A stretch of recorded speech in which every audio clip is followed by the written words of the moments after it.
Hi, my name is Rob Scuba. I'm the founder of National Smart Home, and I want to welcome you to our newest podcast. It's called Home Tech Heroes. It's where we have the ability to sit down with some of the biggest brands and some of the biggest influences in the smart home industry. I hope you find value in it, whether you have a smart home or you're looking to invest in it. The technology can sometimes be confusing, and it's always good to have some friends out there. I couldn't think of a better way to start off the podcast than with the home theater. As you probably know, the smart home started in a home theater. Many affluent clients wanted automated lighting, automated shades, an easier way to control the theater because there were so many components. And who better to discuss that with than the father of home theater, Mr. Theo Kalomirakis.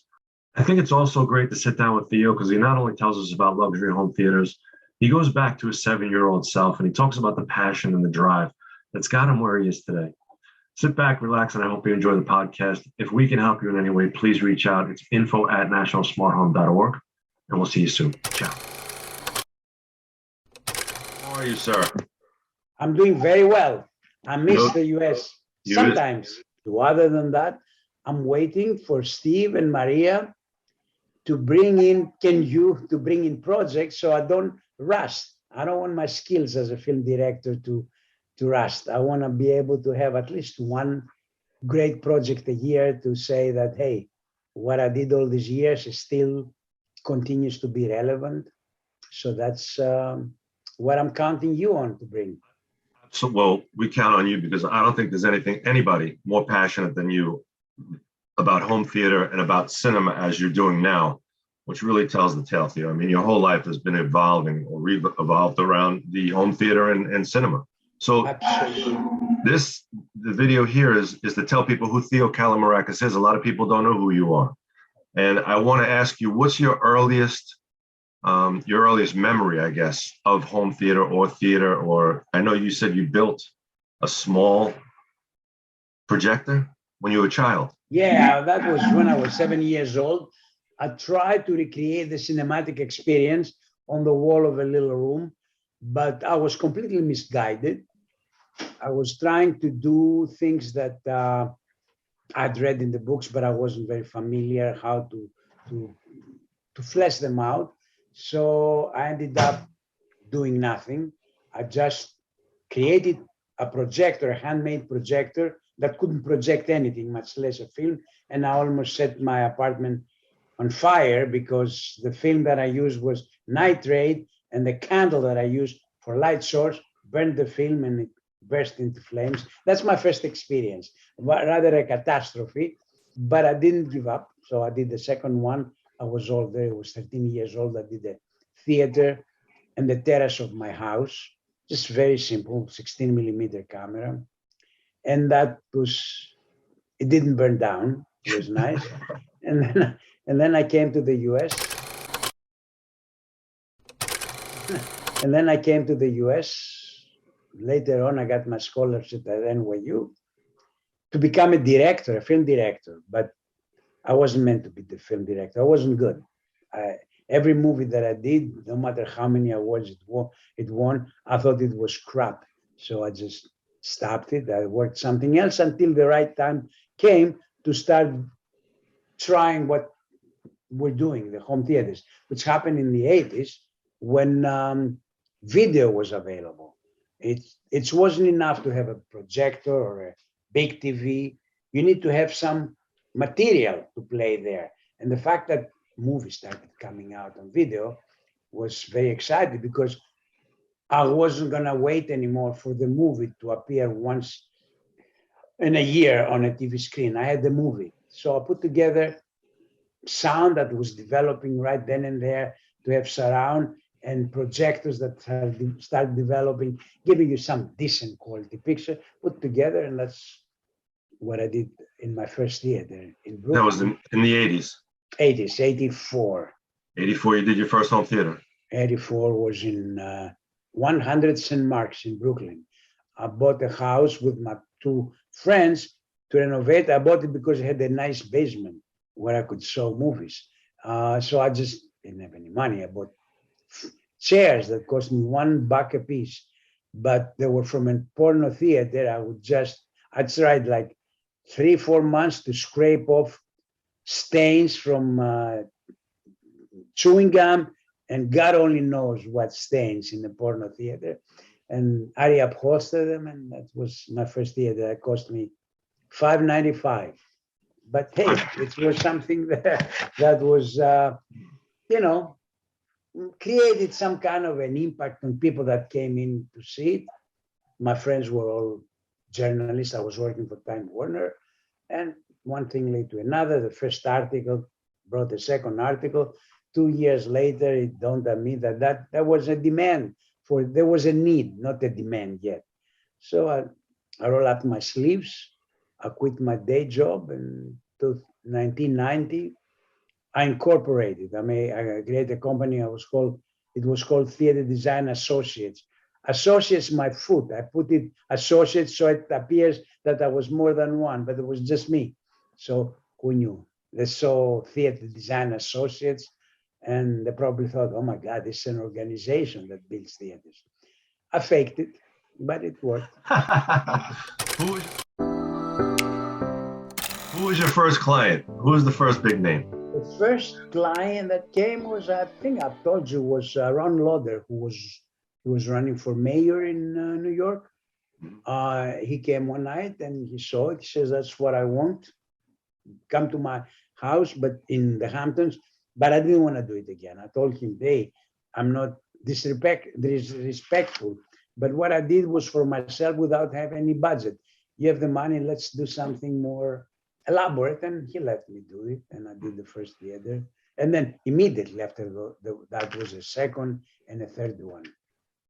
And it became a trend after a while. So 2 theaters the first year, 4 theaters the second year, 9 theaters the third, and then it got to the point, to the height of home theater. Before 2009 was the big crash, with about 80 theaters, 80 a year, 80.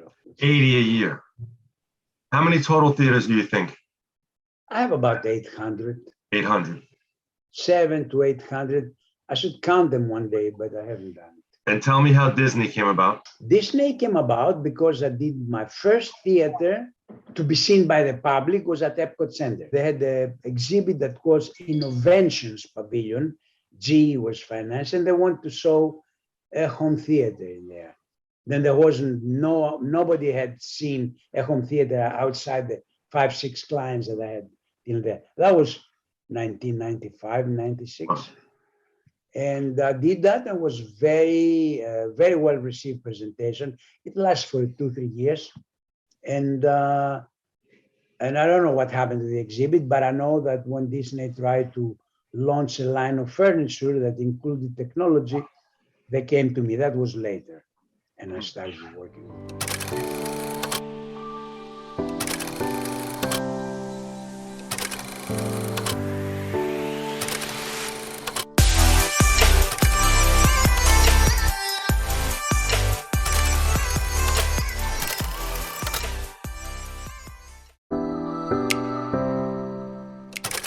You've been doing this for so long, Theo, and I'm sure in the beginning it wasn't easy, but in today's world, when you go and meet a client, I know that you interview them, and it's so awesome to watch you work. How is it that you feel? What are you looking for when you talk to them? I'm looking for a synergy. I don't particularly appreciate clients that tell me, "Hey, I want an Art Deco theater." And I would say, "Yeah, here it is." I did it in the beginning. I was too embarrassed to tell the client what they want. If they wanted a Greek theater, a Greek themed theater, I would give it an Art Deco theater, a Classical theater, because I kind of communicated what they wanted. And then over the years, I realized that it's a disservice to the client to give them an Art Deco theater in a colonial house. So I tried to tell them that the theater should follow, the design of the theater should follow the style of the house. But originally, I would tell them, "What do you want?" And then I would see if I would relate to it and start elaborating. I would draw a line, like a woman. I was in Florida. I think it was Jupiter Island. I saw the house. She knew I was Greek. I said, "What would you like to see in your theater?" She said, "I know what I want." She said, "We want the Acropolis." I almost gulped. I said, "The Acropolis." Okay, so I didn't believe what I heard. So I asked I said, what do you mean the Acropolis? He says, the Acropolis, like the Versailles, the Versailles. Now, what the connection between the Acropolis and Versailles, your guess is as good as mine. But I was kind of, I was put off. I wasn't insulting, but I packed up and I left, and I didn't see them again. But now I'm more brash and I'm more thoughtful in what I tell them I can do and I cannot do. If they ask me to do something completely crazy, I said, this is not going to be good for the house because, hey, you have a house that's so beautifully designed. Why do you want to put something that would look like a caricature in your house? So I interview them to understand their lifestyle. And after I understand their lifestyle, I kind of guide them in understanding that the theater is not anymore something that you throw in a wing of the house and it's totally unrelated. The theater should be an extension of the entertainment activities within the house. So I'm trying to coach them, to guide them, to see the theater not as the living room, but not completely unrelated. It's like a transition from a place where you live and entertain casually to a place where you actually are surrounded by the proper architecture to enjoy a movie without the distractions of windows and furniture that accompany a living room. So I am more active to answer your question in telling the client what they want based on what I've seen their houses like.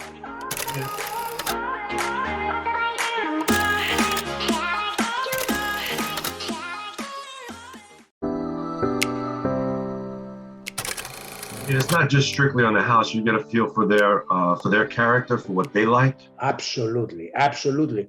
Because there's a lot of design ideas that come from the client. Who am I to tell them that their chairs have to be red because all the chairs are red? They like black. They like green.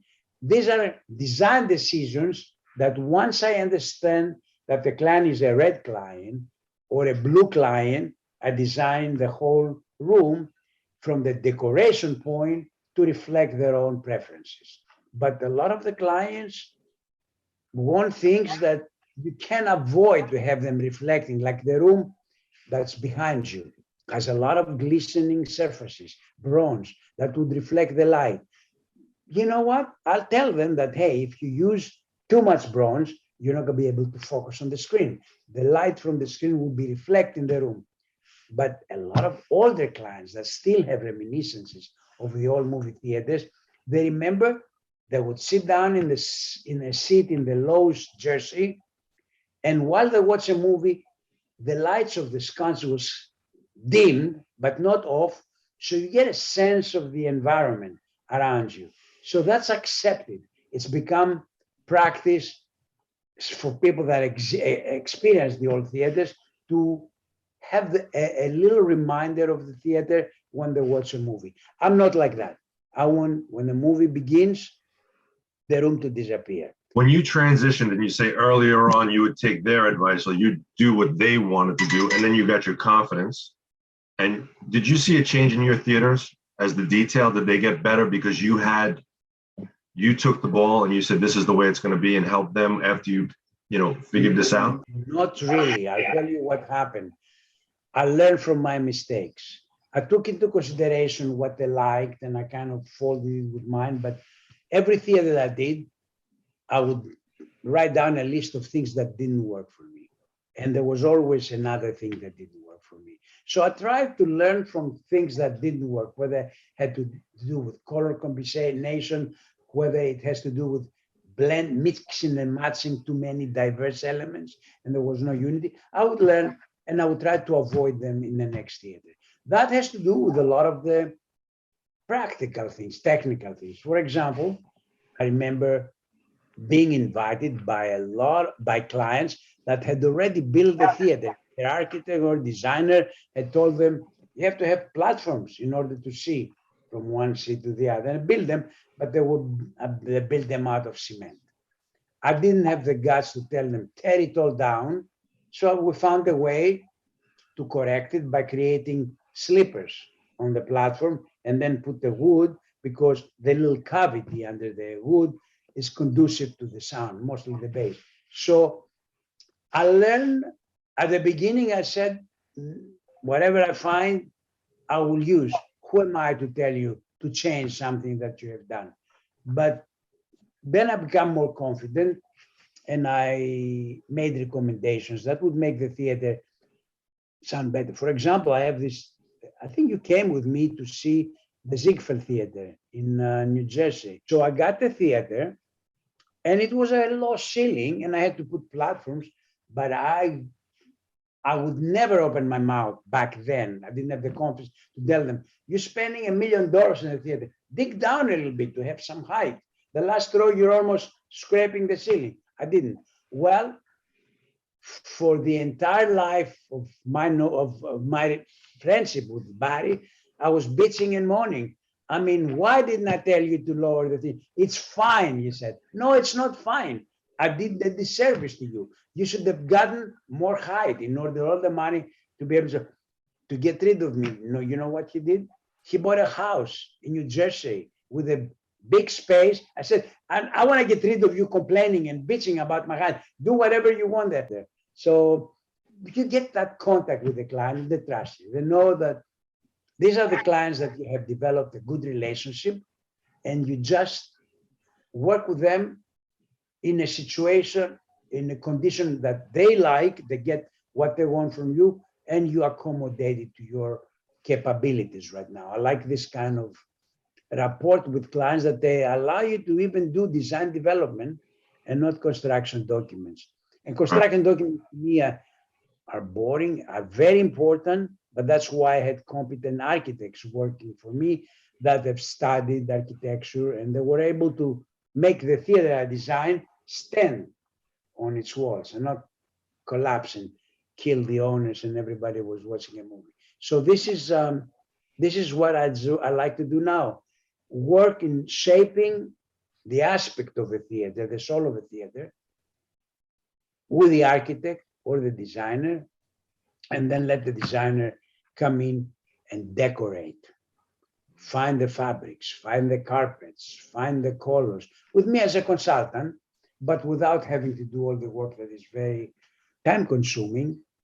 And it's not creative. It's not. It could be creative for designers, but it's not for me. For me, I enjoy the architecture of the theater. I enjoy to create the envelope and then turn it over to someone to decorate it.